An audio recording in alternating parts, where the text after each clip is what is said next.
ಸ್ವಾಮೀಜಿಯವರೇ, ಈಗ ಆಂಜನೇಯ ಶ್ರೀಲಂಕಾಕ್ಕೆ ಹೋದಾಗ ಬೆಂಕಿ ಹಚ್ಚಿ ಬರ್ತಾನಲ್ವ,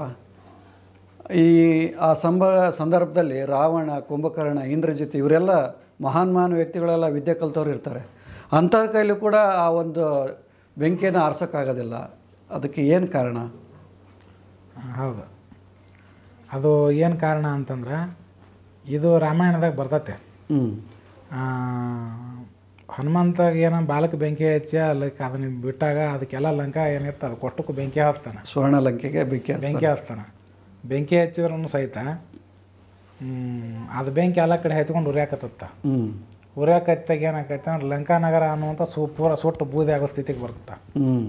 ಬೂದಿ ಆಗೋ ಸ್ಥಿತಿಗೆ ಬಂದಾಗ ರಾವಣ, ಕುಂಭಕರ್ಣ, ವಿಭೀಷಣ, ಮೇಘನಾದ ಇವರೆಲ್ಲ ಅಲ್ಲೇ ಇದ್ರು. ಯಾತಾಗ ಓಡೋಗಿದ್ದಲ್ಲ ಅವರು ಅಲ್ಲೇ ಇದ್ರು. ಅಲ್ಲೇ ಇದ್ರು ಸಹಿತ ಈ ಬೆಂಕಿನ ಅವ್ರು ಆರಿಸಲಿಲ್ಲ. ಅವ್ರು ಪ್ರಯತ್ನ ಮಾಡಿದ್ರು ಸಹಿತ ಅದು ಬೆಂಕಿ ಆರಲಿಲ್ಲ. ಮತ್ತು ಅಲ್ಲಿದ್ದಂಥ ರಾವಣನ ಪ್ರಜೆಗಳು ಎಲ್ಲರೂ ತಮಗೇನು ಸಿಗುತ್ತೆ ಅಂತ ತೊಗೊಂಡು ಅದನ್ನು ನೀರು ಪ್ರಯತ್ನ ಮಾಡ್ಯಾರ. ಅಲ್ಲೇ ಮಗಲ ಸಮುದ್ರ ಐತೆ, ಅದನ್ನು ನೀರು ತೊಗೊಂಡು ಹಾಕಿ ಮಾಡ್ಯಾರ. ಅದು ಏನು ಮಾಡ್ಯಾರ ಆರವಲ್ದು ಬೆಂಕಿ. ಮತ್ತು ಅಷ್ಟೆಲ್ಲ ವ್ಯವಸ್ಥೆ ಇದ್ದು ಆ ಬೆಂಕಿ ಯಾಕೆ ಆರಲಿಲ್ಲ? ಅದೇನು ಒಮ್ಮೆಲೆ ಬೆಂಕಿ ಹಚ್ಚಿ ತುರ್ದು ಬಿಡ್ಲಿಲ್ಲ. ಅಲ್ಲೆಲ್ಲ ಸ್ವಲ್ಪ ಹಚ್ಕೊಂಡನ ಹೋಗ್ತದ. ಒಮ್ಮೆಲೆ ಬೆಂಕಿ ಹಚ್ಚಕ್ಕಂತ ಆಗೋದಿಲ್ಲ. ಇವ್ ಮುಂದೆ ಹಚ್ಕೊಂತ ಹೋಗಿ ಹಿಂದೆ ಆರಿಸ್ಕೊಂತ ಬರ್ಬೋದಿತ್ತಲ್ಲ. ಅಲ್ಲಿ ಸಮುದ್ರನ ಇತ್ತು ಸುತ್ತಾರದ, ಮತ್ತು ಅದು ಯಾಕೆ ಆರಲಿಲ್ಲ ಅಂತ ಒಂದು ಪ್ರಶ್ನೆ ಬರ್ತೈತೆ. ಅದು ಬರೋಬರಿ. ಅದು ಯಾಕೆ ಆರಲಿಲ್ಲ ಅಂದ್ರೆ ಬೆಂಕಿ ಒಳಗೆ 6 ಟೈಪ್ ಬರ್ತೈತೆ.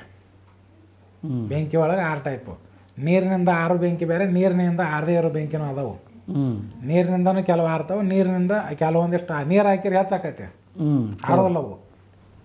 ಈಗ ನಾರ್ಮಲಾಗಿ ಹೊರಗಡೆ ಈಗೇನು ಉಪಯೋಗ ಮಾಡೋ ಬೆಂಕಿ ಇರುತ್ತಲ್ಲ, ಇದನ್ನು ನೀರು ಹಾಕಿದ್ರೆ ಆರುತ್ತೆ. ಇನ್ನೊಂದು ನೀರು ಹಾಕಿದ್ರೆ ಆರದೇ ಇರುವಂಥ ಬೆಂಕಿ ಅಂದ್ರೆ ಮನುಷ್ಯನ ಶರೀರದೊಳಗಿರುವಂಥ ಜಠರಾಗ್ನಿ, ಎಲ್ಲ ಪ್ರಾಣಿ ಶರೀರದೊಳಗಿರುವಂಥ ಜಠರಾಗ್ನಿ. ನೀರು ಹಾಕಿದ್ರೆ ಆರೋದಿಲ್ಲ, ಅದು ಹೆಚ್ಚಾಕೈತೆ. ಅದ್ರ ಬಲದಿಂದನೇ ಮನುಷ್ಯ, ಪ್ರಾಣಿ, ಪಕ್ಷಿ ಜೀವಂತ ಇರೋದು. ಜಠರಾಗ್ನಿ ಅಂತ ಒಂದು ಅಗ್ನಿ ಬರುತ್ತೆ. ಇದನ್ನು ಬಿಟ್ಟರೆ ನೀರು ಹಾಕಿದ್ರೆ ಹೆಚ್ಚಾಗುವಂಥ ಬೆಂಕಿ ಅಂದ್ರೆ ವಿದ್ಯುತ್ ಅಗ್ನಿ. ಈಗೇನು ನೀವು ಲೈಟ್ಗಳೆಲ್ಲ ಹತ್ತಾವಲ್ಲ, ಇದು ಇರೋದು ವಿದ್ಯುತ್. ಇದನ್ನು ನೀರು ಹಾಕಿದ್ರೆ ಅದು ಎಷ್ಟು ನೀರು ಹಾಕ್ತಾನೆ ಅಷ್ಟು ಹೆಚ್ಚಾಕತ್ತೆ.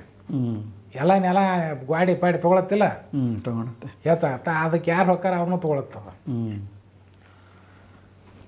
ಇದನ್ನು ಬಿಟ್ರೆ ಒಂದು ಪ್ರಳಯಾಗ್ನಿ ಅಂತ ಬರುತ್ತೆ. ಪ್ರಳಯ ಆಗೋ ಮುಂದೆ ಪ್ರಕಟ ಆಗತ್ತದ. ಅದೇ ನೀರಿನಿಂದ ಆರಲ್ಲದು. ಲಾವಾರಸ ಥರ ಬರುತ್ತಲ್ಲ, ಅದು ಅಲ್ವಾ?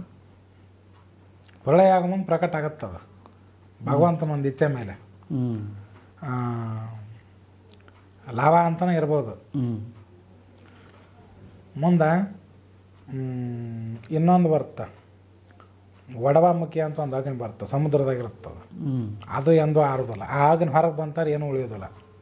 ಅದನ್ನು ಸಮುದ್ರದಾಗ ಇಟ್ಟಿರ್ತಾರೆ ಅವರು. ಯಾರೋ ದೇವತೆಗಳು ಅದನ್ನು ಸಮುದ್ರದಾಗ ಬಿಟ್ಟಾರ. ಅದು ಮುಂಚೆ ಎಲ್ಲ ತಿರುಗಾಡೋ ಮುಂದೆ ಜಗತ್ತು ಸುಡಾಕೈತು. ಅದೆಲ್ಲ ಪುರಾಣದಾಗ ಬರ್ತೈತಿ. ವಡವಾಗ್ನಿ ಅದು ಸಮುದ್ರದಾಗ ತಿರುಗಾಡತ್ತಲ್ಲ, ಆ ನೀರು ಕುಡಿತೈತೆ. ಅದು ಎಲ್ಲೆಲ್ಲಿ ಅದು ಹೋಗೈತೆ ಆ ನೀರು ಅದು ಸೇವನೆ ಮಾಡ್ತಿರುತ್ತೆ. ಅಲ್ಲಿ ಏನಪ್ಪ ಅಂದ್ರೆ ಹೀಗಾಗಿ ಅದು ಏನೂ ಕಣ್ಣಿಗೆ ಕಾಣಲ್ಲ, ಶಾಂತಿ ಇರುತ್ತೆ. ಹೊರಗಡೆ ಆ ಅಗ್ನಿ ಹೊರಗಡೆ ಬಂತಂದ್ರೆ ಏನೂ ಉಳಿಯೋದಿಲ್ಲ. ಆ ಅಗ್ನಿ ಒಮ್ಮೆ ಏನಪ್ಪ ಅಂದ್ರೆ ಅದು ಉಜ್ವಲ ಆದಾಗ, ಆ ಅಗ್ನಿ ಅಂತ ಉಗ್ರ ರೂಪ ತಾಳಿದಾಗ ಸಮುದ್ರದಾಗ ಏನಾಕವು ಆಗಲ್ಲ ಹೇಳ್ತಲ್ಲ, ಜ್ವಾಲಾಮುಖಿ ಅವೆಲ್ಲ ಹಾಕವ ಅದ್ರಾಗ. ಅಲ್ಲೇ ಹಾಕೈತೆ ಅದು ಒಳಗೆ ಆಗತ್ತೆ. ಆ ಅಗ್ನಿ ಎಲ್ಲೆಲ್ದಾಗತ್ತೆ ಅಲ್ಲೆಲ್ಲೆಲ್ಲ ಉದ್ಭವ ಆಗುತ್ತೆ. ಉದ್ಭವ ಆದಾಗ ಆ ನೀರಿಂದು ವೈಬ್ರೇಷನ್ ಎಷ್ಟಿರ್ತೈತಪ್ಪ ಅಂದ್ರೆ ಒಮ್ಮೊಮ್ಮೆ ನೀರು ಮ್ಯಾಲೆ ಬಂತಪ್ಪ ಅಂದ್ರೆ ಊರ ಸಪಾಯಿ ಹಾಕಿರ್ತಾವೆ. ಸಮುದ್ರದಾಗ ಆಗ್ಯಾವಿಲ್ಲ ಕೆಲವು ಆಗಿದ್ದಾವೆ. ಅದ ನೋಡೋದು ಪ್ರಳಯಾಗ್ನಿ ಅಂದ್ರೆ ಅದು ಬೇರೆ. ಅದು ಪೂರ ಜಗತ್ತು ಪೂರ ಪ್ರಳಯ ಆಗೋ ಮುಂದೆ ಪ್ರಕಟ ಆಗತ್ತದ. ಆ ಜ್ವಾಲಾಮುಖಿ ಅಲ್ಲ, ಜ್ವಾಲಾಮುಖಿ ಟೈಪ್ ಬರುವಂಥದ್ದು ಅಂತಂದ್ರೆ ಇದು ವಡವಾಮುಖಿ. ಇದು ಆಗತ್ತ. ವಡವಾಮುಖಿ ಅಗ್ನಿಯಿಂದ ಇವೆಲ್ಲ ಪ್ರಕಟ ಆಕ್ಕವು. ಇನ್ನು ಇನ್ನೊಂದು ಬರ್ತದೆ ಕಾಲಾಗ್ನಿ ಅಂತೇಳಿ, ಶಿವನ 3ನೇ ಕಣ್ಣಿಗೆ ಇರ್ತದೆ. ಅದು ಏನಾದ್ರು ಹೊರಗಡೆ ಬಂತಾರೆ ಅದನ್ನು ಆರ್ಸೋಕೆ ಯಾರು ನೀರಿನಿಂದನೇ ಆಗೋದಿಲ್ಲ. ಪ್ರಳಯಾಗ್ನಿ ಹ್ಯಾಂಗೆ ಪ್ರಳಯ ಆಗೋ ಟೈಮ್ನಾಗ ಉರಿದು ಏನು ಮಾಡ್ಬೇಕು ಅದನ್ನು ಮಾಡಿ ಹೋಗ್ತೈತಿ. ಅದೇ ಟೈಪನ ಅದು ಕಾಲಾಗ್ನಿ ಅನ್ನುವಂಥದ್ದು ಸಹಿತ ಅದು ಹೊರಗಡೆ ಬಂದಮೇಲೆ ಏನು ಮಾಡ್ಬೇಕು ಅದನ್ನು ಮಾಡಿ ಹೋಗುತ್ತಾ. ಆ ಕಾಲಾಗ್ನಿ ಅನ್ನುವಂಥದ್ದು ಏನಿರ್ತೈತಲ್ಲ ಅದು ಹನುಮಂತ ಅದನ್ನು ಆವಾಹನೆ ಮಾಡಿದ್ದಾನೆ ಬಾಲಕ. ಹ್ಞೂ ಅದನ್ನು ಆರ್ಸೋಕೆ ಯಾರಿಂದನೂ ಆಗೋದಿಲ್ಲ. ಅದನ್ನು ಆರಿಸ್ಬೇಕಾದ್ರೆ ಅವನ ಬಂದು ಆರಿಸ್ಬೇಕು ಅದನ್ನು. ಶಿವನೇ ಬಂದು ಆರಿಸ್ಬೇಕಾಗತ್ತೆ. ಮತ್ತು ಹನುಮಂತನ ಏನಪ್ಪ ಅಂದ್ರೆ ಶಿವನ ಅವತಾರನ ಅಲ್ಲ. ಹೌದು, ಶಿವನಂಶ. 11 ಮಂದಿ ರುದ್ರ. ಹ್ಞೂ 11 ಮಂದಿ ರುದ್ರೊಳಗೆ ಎಷ್ಟನೇ ರುದ್ರವ? ಹನುಮಂತ ಎಷ್ಟನೇ ರುದ್ರ? ಅದು ಗೊತ್ತಿಲ್ಲ ನಮಗೆ. 11 ಮಂದಿ ರುದ್ರ ಇದ್ರಲ್ಲ, ಹ್ಞೂ 11 ಮಂದಿ ರುದ್ರೊಳಗೆ 11ನೇ ರುದ್ರನ ಅವ. ಇನ್ನು 10 ಮಂದಿ ರುದ್ರ ಅದರ ಬಿಡ ಅವ್ರು ಅಲ್ಲೇ. ಹ್ಞೂ ಆ ರುದ್ರನ ಏನದನ ಹನುಮಂತ ಆಗಿಬಿಟ್ಟಿದ. ಹ್ಞೂ ಹ್ಞೂ ಆದ ರುದ್ರನ ಹನುಮಂತ ಆಗಿಬಿಟ್ಟಿದ. ಅವನಲ್ಲಿನ ಏನಪ್ಪ ಅಂದ್ರೆ ಶಿವನಲ್ಲಿರುವಂಥ ಒಂದು ಶಕ್ತಿ ಇರತೈತಿ. ಹ್ಞೂ ಅಂದ್ರೆ ಶಿವನ ಅಲ್ಲ, ಶಿವನೆಲ್ಲ ಒಂದು ಅಂಶ. ಈಗ ವಿಧಾನಸೌಧ ಬೇರೆ, ಮಿನಿ ವಿಧಾನಸೌಧ ಬೇರೆ ಹ್ಞೂ ಅದಾವಿಲ್ಲ. ಹೌದು. ಹಂಗೆ ಹನುಮಂತ ಏನಪ್ಪ ಅಂದ್ರೆ ಶಿವನ ಅಂಶ, ಶಿವನ ಅಲ್ಲ. ಹ್ಞೂ ಅದ ಟೈಪನ ಇನ್ನೂ 10 ಮಂದಿ ಅದಾರ. ಹ್ಞೂ ಅವರೆಲ್ಲ ಶಿವನಿಂದ ಹುಟ್ಟಿರ. ಶಿವನ ಮಕ್ಕಳು ಶಿವನಿಂದ ಹುಟ್ಟಿ ಮುಂದೆ ಬ್ರಹ್ಮದೇವ್ರಿಗೆ ಕೊಟ್ಟರು ಅದನ್ನು. ಹ್ಞೂ ಹೀಗಾಗಿ ಅದು ಹನುಮಂತ ಏನು ಮಾಡಿದ, ಅದನ್ನು ಕಾಲಾಗ್ನೇ ತನ್ನ ಬಾಲಕ್ಕೆ ಆವಾಹನೆ ಮಾಡ್ಕೊಂಡಾಗ ಅದು ಮೊದಲು ಇದ್ದದ್ದು ಬೆಂಕಿ ಇತ್ತಲ್ಲಿ. ಆ ಬೆಂಕಿ ಒಳಗೆ ಇದು ಬಂದು ಸೇರ್ಕೊಂಡ್ಬಿಡ್ತು. ಎರಡು ಸೇರಿಬಿಟ್ಟು ಸೇರ್ಕೊಂಡ ತಕ್ಷಣ ಅದನ್ನ ನೋಡೋರ್ ಕಣ್ಣಿ ಬೆಂಕಿಯಾಗೆ ಕಾಣ್ತತ್ತು. ಅದನ್ನ ಎಲ್ಲೆಲ್ಲಿ ಹಚ್ಕೊಂಡು ಎಲ್ಲ ಉರಿಯಾಕೈತು. ಅದನ್ನ ಆರ್ಸೋಕೆ ಯಾರಿಗೂ ಆಗಲಿಲ್ಲ, ಯಾವ ಸಮುದ್ರ ನೀರಿಗೂ ಆಗಲಿಲ್ಲ. ಇವ್ರು ರಾವಣ ಕುಂಭಕರ್ಣ ದೊಡ್ಡ ಅಸೂರ್ ಇದ್ರೂ ಇವ್ರ ಕಡೆಯಿಂದನೂ ಆಗಲಿಲ್ಲ ಅದು. ಇವ್ರಿಗೆ ಎಲ್ಲ ಅಸ್ತ್ರವಿದ್ಯೆ, ಮಂತ್ರವಿದ್ಯೆ, ಶಸ್ತ್ರವಿದ್ಯೆ ಇನ್ನೂ ಏನೇನೋ ಗೊತ್ತಿದ್ವು. ಎಲ್ಲ ಪ್ರಯೋಗ ಮಾಡ್ಯಾರು, ಆರ್ಲಿಲ್ಲ ಅದು. ಮತ್ತು ಬೆಂಕಿ ಎತ್ತಾಗ ಅವ್ರೇನು ಎತ್ತಾಗ ಹೋಗಿದ್ದಿಲ್ಲ, ಅಲ್ಲೇ ಇದ್ರು ಉಸುರು. ಅದು ಆರ್ಲೇ ಇಲ್ಲ. ಏನು ಮಾಡ್ಬೇಕು ಅದನ್ನು ಮಾಡೇ ಹೋಗ್ತದ. ಹಿಂಗಾಗಿ ಅದು ಪೂರ ಉರಿದು ಬೂದಿಯಾಗಿ ಹೋಗಿದ್ದು. ಅದನ್ನು ಮತ್ತೆ ಹೊಳ್ಳಿ ಏನಪ್ಪ ಅಂದ್ರೆ ಅವ್ನ ಮಾವನ ನಮ್ಮ ಕರೆಸಿ ಅದನ್ನು ಹೊಳ್ಳಿ ಮತ್ತೆ ತಯಾರು ಮಾಡಿಸಿದ ಹಿಂದಗಡೆ. ರಾವಣನ ಮಾವ, ರಾವಣನ ಮಾವ ಕರೆಸಿ ಅದನ್ನು ತಯಾರು ಮಾಡಿಸಿದ. ಮತ್ತೆ ಪುನಃ ಸ್ಥಾಪನೆ ಮಾಡಿದ ಲಂಕಾನ. ಹಾಂ. ಮತ್ತೆ ಇನ್ನೊಂದು ಪ್ರಶ್ನೆ ಏನಂದರೆ, ರುದ್ರಾಧ್ಯಾಯ ಮತ್ತು ನಮಕಾಧ್ಯಾಯ ಹೇಗೆ? ಅದನ್ನು ಹೇಳ್ತೀನಿ. ಹೇಳಿ. ಈ ರುದ್ರಾಭಿಷೇಕ ಮಾಡೋ ಮುಂದೆ ಏನಪ್ಪ ರುದ್ರಾಧ್ಯಾಯ ಓದ್ತಾರೆ ನಮ್ಮ ಕಡೆ. ಹೌದು, ಓದ್ತಾರಿಲ್ಲ. ಹೌದು. ರುದ್ರದೊಳಗೆ ಏನಪ್ಪ ಅಂದ್ರೆ ಕಡೆ ಅಧ್ಯಾಯ ಬರ್ತೈತಲ್ಲ, ಯಾವುವು? ಚಮಕಾಧ್ಯಾಯ 2 ಬರ್ತೈತಿ. ನಮಕ ಚಮಕ. ಹಾಂ. ಫಸ್ಟ್ ಬರೋದು ರುದ್ರಾಧ್ಯಾಯ. ರುದ್ರಾಧ್ಯಾಯದ ಫಸ್ಟ್ ಬರೋದು ಯಾವುದು? ನಮಕ ಬರುತ್ತೆ, ಆಮೇಲೆ ಚಮಕ ಬರುತ್ತೆ. ಯಾಕಂದ್ರೆ ರುದ್ರಾನ ಏನಪ್ಪ ಅಂದ್ರೆ ನಾನು ಓದಿಲ್ಲ, ನೀವು ಓದಿದಾರದ್ರೆ ಅದಕ್ಕೆ ನಿಮ್ಮನ್ನು ಕೇಳಿ ಹೇಳಕತ್ತೀನಿ ನಾನು. ಫಸ್ಟ್ ಬರೋದು ನಮಕ, ಹಿಂದಗಡೆ ಬರೋದು ಚಮಕ. ಹೌದಲ್ಲ? ಅದ್ರಾಗ ಮೊದಲನೇ ಅಧ್ಯಾಯದೊಳಗೆ ಮೊದಲನೇ ಕೆಲವೊಂದಿಷ್ಟು ಬರ್ತಾವದಲ್ಲ, 2 ಭಾಗ ಬರ್ತದ. ರುದ್ರಾಧ್ಯಾಯ 2 ಭಾಗ ಐತಿ. 1ನೇ ಭಾಗದೊಳಗೆ ಏನಪ್ಪ ಅಂದ್ರೆ ದೇವತೆಗಳು ಶಿವನ ಕುರಿತು ಏನು ಮಾಡ್ಯಾರ, ಸ್ತುತಿ ಮಾಡ್ಯಾರ. ಅಷ್ಟೊತ್ತಿಗೆ ಏನಪ್ಪ ಅಂದ್ರೆ ದಕ್ಷ ಬ್ರಹ್ಮನ ತಲೆ ಕತ್ತರಿಸಿ ವೀರಭದ್ರ ಅಲ್ಲೇ ಹೋಮ್ಕೊಂಡದಾಗ ಒಗದದ್ದ ಅದನ್ನು. ಇದು ಅಲ್ಲಿ ಪ್ರಕರಣ ನಡೀತಿತ್ತಲ್ಲ ಅದು ಹರಿದ್ವಾರದಾಗ. ದಕ್ಷ ಬ್ರಹ್ಮ ಯಜ್ಞ ಮಾಡುವಂಥ ಟೈಮ್ನಾಗ ಶಿವನ ಗಣಕ್ಕೂ ಹೊಳ್ಳಿ ಅಲ್ಲಿರುವಂಥವ್ರಿಗೂ ಏನಪ್ಪ ಯುದ್ಧ ಮಾಡೋ ಟೈಮ್ನಾಗ ಅಲ್ಲಿ ದಕ್ಷ ಬ್ರಹ್ಮನ ತಲೆ ಕತ್ತರಿಸಿ ಹೋಮ್ಕೊಂಡದಾಗ ವೀರಭದ್ರವಾಗ ಸುಟ್ಟೋಗ್ಬಿಟ್ಟಿತ್ತು ಅದು. ಸುಟ್ಟೋದಾಗ ಅದು ಇದು ಆದ ನಂತರ ಕೆಲವು ದೇವತೆಗಳು ಇದನ್ನು ಶಿವನ ಗಣಗಳನ್ನು ಸೋಲಿಸಿಬಿಟ್ವು. ಮಹಾವಿಷ್ಣುನ ಇದ್ದ ಸೋಲಿಸ್ಬಿಟ್ಟು ಅದ್ರಾಗ ಒಂದಿಷ್ಟು ಮಂದಿ ಶಿವನ ಗಣಗಳು ಕಿದ್ರಲ್ಲ, ಆ ಶಿವನ ಗಣಗಳು ಹೋಗಿ ಅಲ್ಲಿ ಕೈಲಾಸಕ್ಕೆ ಹೋಗಿ ಹೇಳಿದ್ರು. ಆವಾಗ ಶಿವನ ಬಂದ್ಬಿಟ್ಟ. ಶಿವ ಬಂದ, ಶಿವನಗಳು ಯುದ್ಧ ಮಾಡವ್ರು ಯಾರು? ವಿಷ್ಣುನ ಚಕ್ರದ ಹಲ್ಲು ಮುರಿದು ಅದು. ಇನ್ನು ಬೇರೆದವರು ಋಷಿಮುನಿಗಳಂತ ಹೇಳಿ ಹೆಸರಲ್ದಂಗೆ ಓಡೇ ಹೋಗ್ಬಿಟ್ರು. ಕೆಲವೊಂದು ದೇವತೆಗಳಿಗೆ ಏನೇನೋ ಗತಿ ಆಗಿಬಿಡ್ತು. ಅವಾಗ ಏನೈತಿ, ಇನ್ನು ಹಿಂಗೆ ಅಥವಾ ಅಂದ್ರೆ ನಮ್ಮನ್ನು ಯಾರನ್ನೂ ಉಳ್ಸಂಗಿಲ್ಲ ಅನ್ನೋದು ಗೊತ್ತಾಗಿಂದ ಎಲ್ಲರೂ ಶಿವನ ಕುರಿತು ಸ್ತುತಿ ಮಾಡಕತ್ತಿದ್ರು. ಸ್ತುತಿ ಮಾಡಕತ್ತಿದ್ರಲ್ಲ, ಆ ಸ್ತುತಿನ ರುದ್ರಾಧ್ಯಾಯದಾಗ ಬರುವಂಥ ಮೊದಲನೇ ಭಾಗ. ಸ್ತುತಿ ಮಾಡಿದ ಮ್ಯಾಗ ರುದ್ರ ಶಾಂತ ಆದ. ಶಾಂತ ಆದಮೇಲೆ ಏನೈತಿ, ಅವ್ರು ಏನು ಮಾಡಿದ್ರು, ಶಿವನ ಮನಸ್ಸು ಸಂತೋಷ ಆತಪ್ಪ, ಮತ್ತು ಇದನ್ನು ಈಗ ನಿಮ್ಮ ಸಲಾಗಿ ನಾ ಏನು ಮಾಡಬೇಕು, ಮನಸ್ಸು ಶಾಂತ ಆದ್ಮೇಲೆ ಕೇಳ್ತಾರಲ್ಲ, ಅದನ್ನು ಕೇಳಿದ ಮೇಲೆ ಏನೈತಿ, ಯಜ್ಞ ಅರ್ಧ ಹೋಗ್ಬಿಟ್ಟೈತಿ. ವೀರಭದ್ರ ಏನೈತಿ, ಸತ್ತು ಹೋಗ್ಬಿಟ್ಟನ. ವೀರಭದ್ರ ಅಲ್ಲ, ಹಾಂ, ವೀರಭದ್ರ ಅಲ್ಲ, ದಕ್ಷ ಬ್ರಹ್ಮ. ದಕ್ಷ ಬ್ರಹ್ಮ ಏನೈತಿ, ಸತ್ವಗೇನ ಅವನ ತಲೆನೂ ಇಲ್ಲ ಈಗ. ಹೋಮದಲ್ಲಿ ಸುಟ್ಟು ಬೂದಿ ಆಗೈತೆ. ಹಾಂ, ಹೋಮದೊಳಗೆ ಅದು ಸುಟ್ಟು ಬೂದಿ ಆಗಿಬಿಟ್ಟೈತೆ. ಮತ್ತೀಗ ಅವನ ತಲೆನ ತೊಗೊಂಡು ಅದನ್ನು ಇದನ್ನು ಮಾಡಿ ಬದುಕಿಸಿ ಅದನ್ನು ಹಚ್ಬೇಕು. ಈಗ ಹಚ್ಚೋದು ಹೆಂಗೆ ಅಂತಂದ್ರೆ, ಅದನ್ನು ತಲೆ ಅಂತೂ ಹೊಳ್ಳಿ ಏನೂ ಮಾಡೋಕ್ಕಾಗೋದಿಲ್ಲ. ಬೇರೆ ಏನಾರ ಮಾಡೋಣ ಅಂತೇಳಿ ಹಂಗಿದ್ರೆ ಅದಕ್ಕೆ ಹೋಮಕ್ಕೆ ಹಾಕಕ್ಕೆ ತಂದಿರ್ತಾರಲ್ಲ ಕುರಿ ಇರ್ತೈತಿ, ಅದನ್ನು ಟಗರಿಂದ ಒಂದು ತಲೆ ಅದನ್ನು ಕಡ್ದದ್ದ ಇತ್ತು, ಅದನ್ನು ಕಡ್ದದ್ದ ತೊಗೊಂಡು ಅದನ್ನು ದಕ್ಷ ಬ್ರಹ್ಮಂದ ಮುಂಡಕ್ಕೆ ಹಚ್ಚಿದ್ರೆ ಮುಂಡ ಎದ್ದು ನಿಂತು ತಯಾರಾಗಿ, ಮುಂಡ ತಯಾರಾಗಿ ಎದ್ದು ನಿಂತು, ಮುಂಡ ತಯಾರಾಗಿ ಎದ್ದು ನಿಂತ ಮೇಲೆ ಮತ್ತು ಶಿವನ ಸ್ತುತಿ ಎಲ್ಲರೂ ಮಾಡಾಕತ್ತಿದ್ರು. ಆವಾಗ ದಕ್ಷ ಬ್ರಹ್ಮನ ಸ್ತುತಿ ಮಾಡಾಕತ್ತಿದ. ಸ್ತುತಿ ಮಾಡಾಕತ್ತಿದ ಬಿಟ್ಲೇನ ಮುಂದೆ ಬರುವಂಥ 2ನೇ ಭಾಗದಾಗ ಏನು ಬರುತ್ತೆ, ಪ್ರತಿಯೊಂದು ಮಂತ್ರಕ್ಕೂ ಮೇ ಅಂತ ಐತೆ, ನಮಕ ಚಮಕ, ಅದು ಲಾಸ್ಟಿಗೆ ಅಕ್ಷರ ಮುಕ್ತಾಯಕ್ಕೆ ಮೇ ಅಂತ ಐತೆ. ಹೌದಾ, ಇಂದ್ರಶ್ಚಮೆ ಶಿವಶ್ಚಮೆ ಅಂತ ಹೇಳ್ತಾರಲ್ಲ, ಅದು ಮೇ ಅನ್ನುವಂಥ ಶಬ್ದ ಬಂದದ್ದು. ಅದೇನು ದಕ್ಷ ಬ್ರಹ್ಮನ ತಲೆ ಇತ್ತಲ್ಲ, ಆ ಟಗರನ ತಲೆ ಹಚ್ಚಿದ್ರು ಅದು ಮತ್ತು ಕುರಿ ಹೋದ್ರದ್ದು ಏನು ಅದ್ರತ್ತ ಬ್ಯಾ ಅನ್ನತ್ತೆ, ಬ್ಯಾ ಅನ್ನತ್ತ, ಮೇ ಅನ್ನತ್ತ, ಮ್ಯಾ ಅನ್ನತ್ತೆ. ಅದು ಕುರಿ ಬ್ಯಾ ಅನ್ನೋದು ಯಾವಾಗ ಒಂದು ದೊಡ್ಡ ಕಟ್ಟಿಗೆ ತೊಗೊಂಡು ಬೇಸಾಗ ಹಾಕಿದಾಗ ಅದು ಬ್ಯಾ ಅನ್ನೋದು, ಹೌದಲ್ರಿ? ಅದು ಹಂಗೆ ಬದರ್ದು ಯಾವಾಗ ಬೇಸಾಗ ಏಟು ಬಿದ್ದಾಗ ಅನ್ನತ್ತದ. ಮುಂದೆ ಆ ಮಂತ್ರದೊಳಗೆ ಏನಪ್ಪ ಅಂತಂದ್ರೆ ಶಿವಾಶ್ಚಮೆ, ಇಂದ್ರಶ್ಚಮೆ, ಸೂರ್ಯಾಶ್ಚಮೆ ಅಂತ ಹೇಳ್ಕೊಂತ ಹೋಗ್ತಾರಲ್ಲ, ಅದು ಮೇ ಅನ್ನುವಂಥ ಶಬ್ದ ಅದ್ರ ಬಾಯಾಗಿಂದ ಬಂದದ್ದು. ಅದೇನು ಅದ್ರ ಬಾಯಾಗಿಂದ ಬಂತಲ್ಲ, ಅದನ್ನು ಆ ಋಷಿಮುನಿಗಳು ಬಾರ್ದಿಟ್ರು. ಮೊದಲು ಹೇಳಿದಂಥ ಒಂದು ಮಂತ್ರಗಳನ್ನು ಇವನ್ನ ಉಚ್ಚಾರ, ಹಿಂದೆ ಹೇಳಿದಂಥ ಮಂತ್ರೋಚ್ಚಾರ ಎರಡನ್ನು ಬರೆದು ಅದನ್ನ ಇಟ್ಟರು. ಅದ ರುದ್ರಾಧ್ಯಾಯಾಗಿ ತಯಾರಾತು.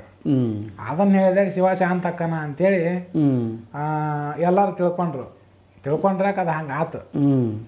ಈಗ ಅದನ್ನು ತೊಗೊಂಡು ಬಂದು ಇಲ್ಲೆಲ್ಲ ರುದ್ರಾಧ್ಯಾಯ ಅಂತ ಓದ್ತಾರ. ಈ ರುದ್ರಾಧ್ಯಾಯ ಹುಟ್ಟಿದ್ದೆ ಯಾವಾಗ ಅಂದ್ರೆ ಆ ಒಂದು ಪ್ರಕರಣ ನಡೆದಾಗ ಕೆಲಮನ್ ಕೃಷ್ಣ ಯಜುರ್ವೇದದಿಂದ ಬಂತು ಅಂತ ಹೇಳ್ತಾರ. ಹೌದಾ, ವೇದಗಳು ಹೆಂಗೆ ಹುಟ್ಟಿದ್ವು, ಋಷಿಮುನಿಗಳೇನಾದ್ರೆ ತಮ್ಮ ಧ್ಯಾನದೊಳಗೋ ತಮ್ಮ ಯೋಗದೊಳಗೋ ತಮ್ಮ ಯಾವುದೋ ಒಂದು ಆನಂದದೊಳಗಿದ್ದಾಗ ಆ ವೇದ ಮಂತ್ರಗಳು ಉತ್ಪತ್ತಿ ಆಗ್ಯಾವು. ಮತ್ತು ಹಿಂಗೆ ಇರ್ತಿರ್ಬೇಕಾದ್ರೆ ಇದೇನು ಈ ಟೈಮ್ನಾಗ ಹುಟ್ಟಿತಲ್ಲ, ಋಷಿಮುನಿಗಳಿಂದ ಹುಟ್ಟೈತಿಲ್ಲ ಈ ಮಂತ್ರಗಳು. ರುದ್ರದ ಮಂತ್ರ ಆವಾಗ ಹುಟ್ಟೆವು. ಇದನ್ನ ತಗೊಂಡು ಕೃಷ್ಣ ಯಜುರ್ವೇದದೊಳಗೆ ಇಟ್ರು. ಇವ್ರು ಏನು ಹೇಳ್ತಾರ, ಕೃಷ್ಣ ಯಜುರ್ವೇದದಿಂದ ಬಂತು ಅಂತ ಹೇಳ್ತಾರೆ. ಇನ್ನು ಏನೇನು ಹೇಳ್ತಾರೆ. ಇಲ್ಲಿ ಏನಾಗೈತಿ, ಈಗ ಅದು ಸಪ್ರೇಟ್ ಆಗೈತಿ ಬಿಡ, ಅದು ಹೊರದ್ರ ಸಪ್ರೇಟ್ ಆಗೈತಿ. ಅದನ್ನೆಲ್ಲ ಪಾರಾಯಣ ಮಾಡ್ತಾರೆ, ಅಭಿಷೇಕ ಮಾಡೋ ಮಂತ್ರ ಅಂತಾರೆ. ಇವೆಲ್ಲ ಹೆಂಗೆ ನಡೆದಾವು. ರುದ್ರಕ್ಕೆ ಸಂಬಂಧಪಟ್ಟದ್ದು ಇದು ಈ ಮಾಹಿತಿ ಇದು ಎಷ್ಟೈತಿ. ಮತ್ತು ರುದ್ರದ್ದು ಇನ್ನೂ ಒಂದು ಹೆಂಗೈತಿ, 10 ಹೋಮ ಮಾಡೋದು ಅಷ್ಟ, ಒಂದು ರುದ್ರ ಓದೋದು ಅಷ್ಟ, 2 ಫಲ ಈಕ್ವಲ್ ಆಗುತ್ತೆ. 10 ಹೋಮಕ್ಕೆ 1 ಹೋಮ ಸಮ ಅಂತಾರೆ. ಒಂದು ರುದ್ರ ಸಮ, 10 ಹೋಮಕ್ಕೆ 1 ರುದ್ರ ಸಮ. 10 ಯಜ್ಞ ಮಾಡಿದ್ರೆ ಎಷ್ಟು ಖರ್ಚು ಬರ್ತೈತಿ? ಭಾಳ ಬರುತ್ತೆ ಖರ್ಚು.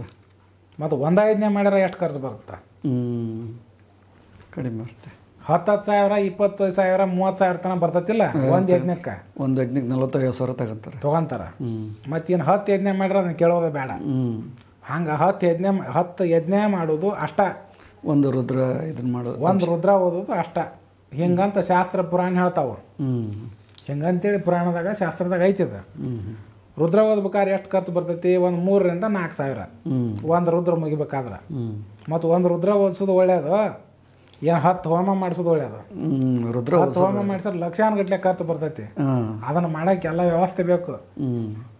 ಇದಕ್ಕೇನೈತಿ, ಮುಂದೆ ಅದನ್ನ ಓದೋರೊಬ್ರು ಓದ್ಸೋರೊಬ್ರು ನಡಿ ಒಂದು ಲಿಂಗ ಇರುತ್ತೆ. ಅದಕ್ಕೆ ರುದ್ರ ಓದಿಸುವಂಥದ್ದು ಏನೈತಿ, ಅತಿ ಹೆಚ್ಚಿನ ಪುಣ್ಯ ಸಂಪಾದನೆ ಮಾಡ್ತಾ. ಇದ್ರೊಳಗೆ ಸಣ್ಣ ಪುಟ್ಟ ದೋಷ ಆದ್ರೂ ಸಹಿತ ರುದ್ರ ತಗೊಂತಾನ. ಆದ್ರ ಹೋಮದೊಳಗೆ ಹಂಗೆ ಸಣ್ಣ ಪುಟ್ಟ ದೋಷ ಆದ ಅಂದ್ರೆ ಅದ್ರ ಫಲ ಇವ್ರಿಗೆ ಲಭಿಸಂಗಿಲ್ಲ. ಅದ್ರ ಫಲನ ರಾಕ್ಷಸರು ತಗೊಂತಾರ, ರಾಕ್ಷಸಗಳು ತಗೊಂತಾವು. ದೋಷ ಆದ್ರೆ ದೋಷ ಆಗತೈತಿ. ಈಗ ಯಾವ ವಸ್ತು ಶುದ್ಧ ಅದಾವು, ಹೌದು, ಅಂಗಡಿಯಾಗಿದ್ದ ತೊಗೊಂಬರ್ತಾರ, ತಂದು ಅದನ್ನ ಹಾಕ್ತಾರ. ಅದ್ರ ಮಣ್ಣು ಮಿಕ್ಸ್ ಇರ್ತ, ಕಲ್ಲು ಮಿಕ್ಸ್ ಇರ್ತೈತಿ, ಯಾರ್ಯಾರು ಮುಟ್ಟಿರ್ತಾರ, ಇನ್ನೂ ಏನೇನೋ ಮಿಕ್ಸ್ ಇರ್ತೈತಿ. ಅದನ್ನು ತೊಗೊಂಬಂದು ಇವ್ರು ಹೋಮ ಅನ್ಕೊಂತ ಹೋಗ್ತಾರ, ಅದ್ರ ಹಾಕ್ತಾರ. ಎಲ್ಲ ಅವು ದೋಷ ಇರ್ತಾವ. ಮಂತ್ರ ಉಚ್ಚಾರಣೆ ಸಹಿತ ಕೆಲವೊಬ್ಬರಿಗೆ ಕೆಲವೊಂದು ಬರ್ತಿರಲ್ಲ, ಏರ್ಪೇರ್ ಹಾಕವು. ಈ ಟೈಪ್ ಮಂತ್ರೋಚ್ಚಾರಣೆ ಮಾಡಿದ್ರಪ್ಪ ಅಂತಾರೆ. ಇದ್ರ ಫಲಗಳನ್ನು ಬ್ರಹ್ಮ ರಾಕ್ಷಸಗಳು ತೊಗೊಂತಾವು, ದೈತ್ಯರಿಗೆ ಹೋಗುತ್ತದ. ಅದಕ್ಕೆ ಅಂತ ಸಣ್ಣ ಪುಟ್ಟ ದೋಷ ಆದ್ರೂ ಫಲ ಹೋಮ ಮಾಡೋವನಿಗೂ ಹೋಮ ಮಾಡೋನಿಗೆ ದೋಷ ಹತ್ತೈತಿ, ಹೋಮ ಮಾಡ್ಸೋನಿಗೆ ಅದ್ರ ಫಲ ಸಿಗಂಗಿಲ್ಲ. ಹೋಮ ಮಾಡ್ಸೋನಿಗೆ ಅದ್ರ ಫಲ ಸಿಗಂಗಿಲ್ಲ. ಹೋಮ ಮಾಡೋರಿಗೆ ಗರಿಷ್ಠ ಹತ್ತತ್ತ. ಯಾಕಂದ್ರೆ ನಾವು ತಪ್ಪು ದಾರಿ ಹಿಡಿಸಿದ ಕರ್ಮಕ್ಕೆ. ರುದ್ರ ಓದಿದ್ರಂದ್ರೆ ರುದ್ರದೊಳಗೆ ಸ್ವಲ್ಪ ವ್ಯತ್ಯಾಸ ಆದ್ರೂ ಏನೈತಿ, ರುದ್ರಿಗೆ ಏನು ಬೇಕು, ನೀರು ಬೇಕು. ಅವ ಯೋಗ ಮಾಡಿ ಶರೀರ ಕಾದಿರತ್ತಲ್ಲ ಅವನಿಗೆ ತಂಪು ಬೇಕು. ಆ ತಂಪಿನ ಸಲಕ್ಕೆ ಅವಾಗ ಹಿಮಾಲಯದಾಗ ಕುಂತಿರೋದು. ಅವ್ರು ಹಿಮಾಲಯದಾಗ ಕುಂತಾನಂದ್ರೆ ಅಲ್ಲೇ ಇರಲ್ಲ. ಆ ಕೈಲಾಸದೊಳಗಿಂದ ವಾತಾವರಣ ಹಿಂಗೈತೆ ಇಲ್ಲಿ. ಕೈಲಾಸದೊಳಗಿನ ವಾತಾವರಣ ಹಿಂಗೈತಿ ಅಂತಂದ್ರೆ ಅದನ್ನ ನೋಡ್ಕೊಂಬಂದವ್ರು ಅದಾರ. ಆ ನೋಡ್ಕೊಂಬಂದ ಬಾರ್ದ ಇಟ್ಟಾರ ಹೇಳ್ಯಾರ. ಅಂದ್ರೆ ಈ ಹಿಮಾಲಯ ನೋಡಿದಂಗೆ ಆಗತ್ತದ ಕೈಲಾಸ. ಏನು ಅಲ್ಲಿ ಶಿವ ಯಾವುದೋ ಒಂದು ಟೈಮ್ನಾಗ ಬಂದು ಅಲ್ಲಿ ಕುಂತಿದ್ದು ಕೆಲವೊಂದಿಷ್ಟು ವರ್ಷ, ಕೆಲವೊಂದು ಟೈಮು ಅದಕ್ಕೆ ಅಲ್ಲಿ ಕೈಲಾಸ ಪರ್ವತ ಅನ್ನುವಂಥದ್ದು ಒಂದು ಐತಿ, ಅಲ್ಲಿ ಕುಂತಿದ್ನಂತ. ಇದ ಕೈಲಾಸ ಅಲ್ಲ, ಇದು ಕೈಲಾಸ ಪರ್ವತ. ಇದು ಇಲ್ಲೇ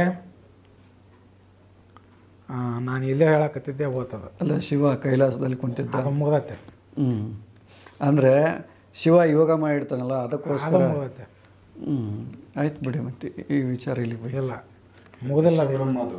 ದಕ್ಷ ಬ್ರಹ್ಮದ್ದು ದಕ್ಷ ಬ್ರಹ್ಮದ್ದು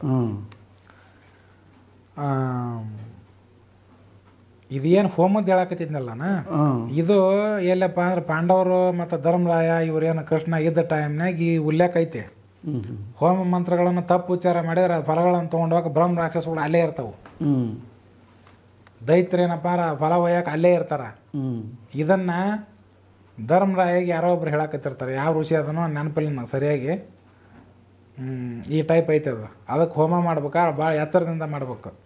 ಪ್ರತಿಯೊಂದು ವಸ್ತುಗಳು ಶುದ್ಧವಾಗಿರೋ ಎಲ್ಲ ಶುದ್ಧ ಇರ್ಬೇಕು. ಅಂಗಡಿಯಾಗಿದ್ದ ತಗೊಂಬಂದಿರ್ತಾರಿಲ್ಲ, ಅದ್ರ ಮಣ್ಣು ಪಣ್ಣು ಹತ್ತಿರ್ತಾವೆ, ಕೆಲವೊಂದು ಕಲ್ಲು ಇರ್ತಾವೆ, ಇನ್ನೂ ಏನೇನೋ ಮಿಕ್ಸ್ ಇರ್ತೈತಿ, ಕೆಲವೊಂದು ಯಾವ್ಯಾವ ಬೀಜ ಮಿಕ್ಸ್ ಇರ್ತಾವೆ, ಇರ್ತಾವಿಲ್ಲ. ಮತ್ತು ಅದನ್ನು ತೊಗೊಂಡು ಹಾಗೆ ಡೈರೆಕ್ಟ್ ಹಾಕ್ತಿರ್ತಾರೆ ಇವರು ಮಂತ್ರ ಹೇಳ್ಕೊಂತ.